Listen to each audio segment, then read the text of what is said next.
Bonjour à tous et bienvenue sur la chaîne.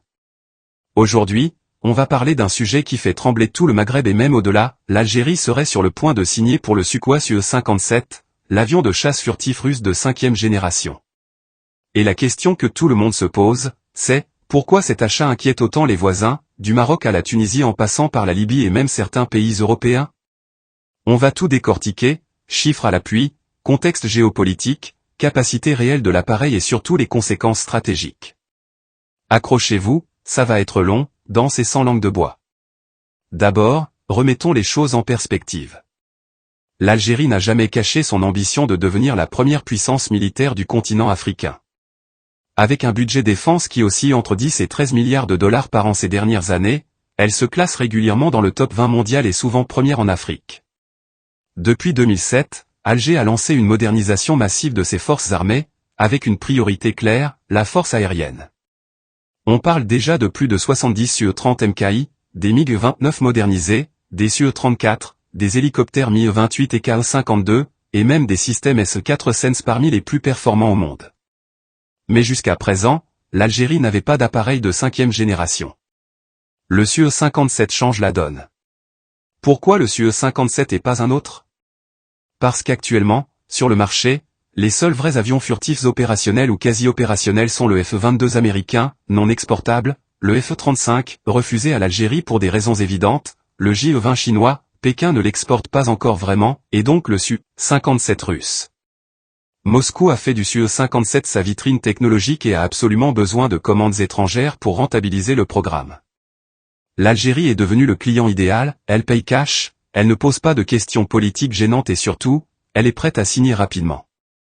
Selon plusieurs sources concordantes, dont le magazine russe Voeno-Promychleni Curie et des informations relayées par l'agence TASS, un contrat pour 14 à 24 appareils serait en phase finale de négociation, avec une option pour une douzaine supplémentaire. Le montant? On parle d'environ 2 à 2,5 milliards de dollars pour la première tranche, avec transfert de technologie et maintenance incluse.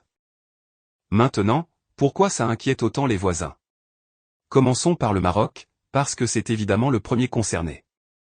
Le Maroc possède actuellement une force aérienne respectable avec 54 F-16 Block 52+, une commande de 25 F-16 VIP, Block 72, en cours de livraison et surtout 36 AH-64 Apache, parmi les hélicoptères d'attaque les plus redoutables au monde.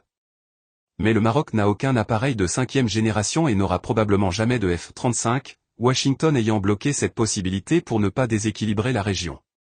Face au Su-57, le F-16, même en version VIP, est totalement dépassé technologiquement. La furtivité du Su-57, même si elle est contestée par certains experts occidentaux, lui permet d'opérer bien au-delà de la portée des radars marocains actuels. Le Su-57 emporte des missiles RRR-77M et surtout le Ka-77M à très longue portée, capable de frapper à plus de 190 km. Ajoutez à ça la supercroisière, la manœuvrabilité extrême grâce à la poussée vectorielle et les capteurs dernier cri, et vous comprenez pourquoi Rabat voit ça d'un très mauvais œil. Mais le problème n'est pas seulement marocain. La Tunisie, qui partage 1000 km de frontière avec l'Algérie, n'a pratiquement plus d'aviation de combat digne de ce nom. Quelques F-5 obsolètes et c'est tout. Un Su-57 algérien peut survoler Tunis en quelques minutes depuis les bases de Tindouf ou Ouargla. La Libye, déjà instable, voit d'un côté l'Algérie soutenir discrètement certaines factions et de l'autre, elle craint que ces appareils ne soient utilisés pour imposer une Pax Algériana sur le pays. Même l'Espagne, avec les Canaries à seulement 600 km des côtes algériennes, commence à s'inquiéter. Un Su-57 armé de missiles de croisière Kh-59 Mk2 ou même du Kinzhal hypersonique, version aéroportée, pourrait théoriquement menacer les installations militaires espagnoles en quelques minutes.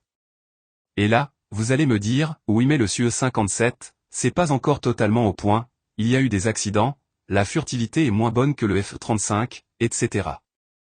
C'est vrai. Le programme a connu des retards énormes, seulement une quinzaine d'appareils sont en service en Russie actuellement, et la furtivité est surtout frontale, pas omnidirectionnelle comme sur les appareils américains. Mais dans le contexte régional maghrébin, ça ne change rien. Même avec 70% des performances d'un F-35, le Su-57 reste une menace asymétrique totale pour tous les voisins.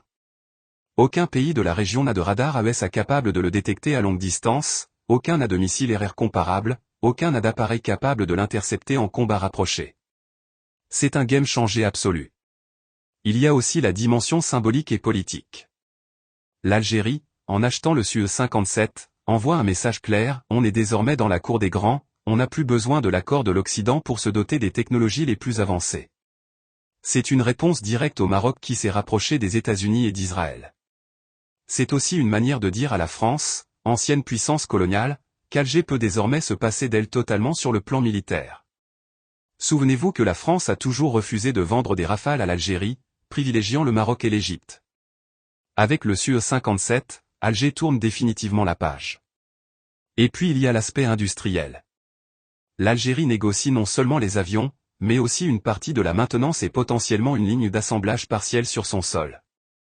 Cela veut dire que dans 10 à 15 ans, l'Algérie pourrait être le premier pays africain capable de produire ou du moins d'assembler des avions de 5e génération. Ça change complètement la donne stratégique à long terme.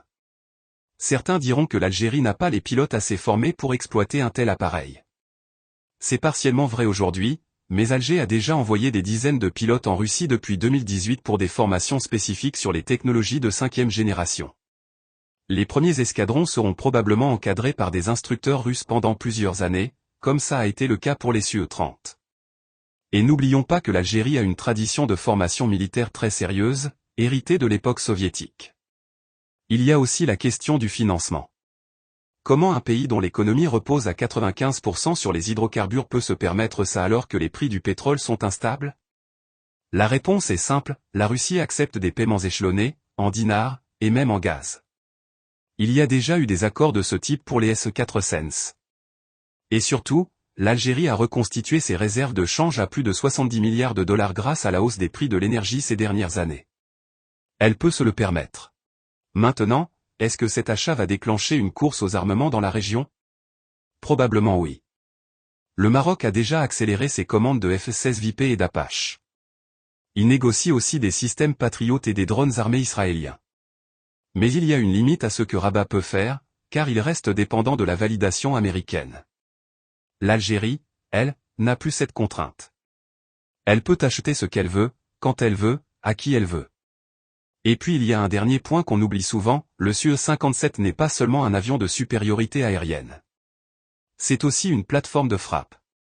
Avec sa soute interne, il peut emporter des armes de précision à longue portée sans perdre sa furtivité.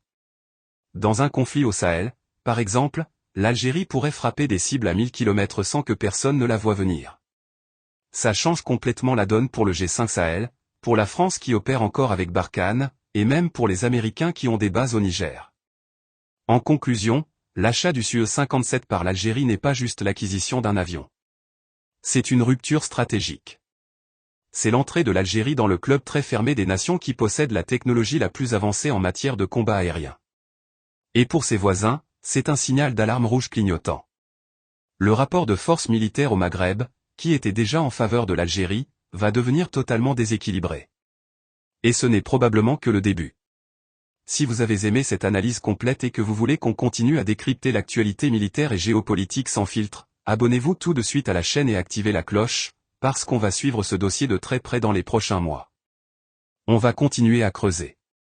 Est-ce que l'Algérie va vraiment signer avant la fin 2025? Est-ce que le Maroc a un plan B? Est-ce que la Russie va livrer rapidement ou encore traîner? Tout ça, on va le suivre ensemble. Mais pour ça, il faut que vous soyez abonnés. Alors si ce n'est pas encore fait, cliquez maintenant sur s'abonner, ça prend 2 secondes et ça nous aide énormément.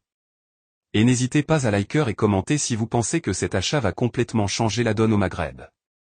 Dites-moi dans les commentaires ce que vous en pensez, est-ce que le Maroc a encore une chance de rattraper son retard? Est-ce que la Tunisie et la Libye devraient s'inquiéter autant? On lit tout. Dernière chose avant de vous laisser, on prépare une vidéo exclusive sur les vraies capacités du Su-57 face au F-35 et au Rafale, avec des données déclassifiées et des comparaisons techniques précises. Mais cette vidéo sortira uniquement si on atteint les 50 000 abonnés avant la fin du mois. Alors si vous voulez la voir, abonnez-vous maintenant et partagez la chaîne autour de vous. Merci à tous d'avoir suivi cette analyse jusqu'au bout, c'était dense mais nécessaire. On se retrouve très bientôt pour la suite. Et n'oubliez pas, abonnez-vous, c'est le meilleur moyen de ne rien rater. À très vite.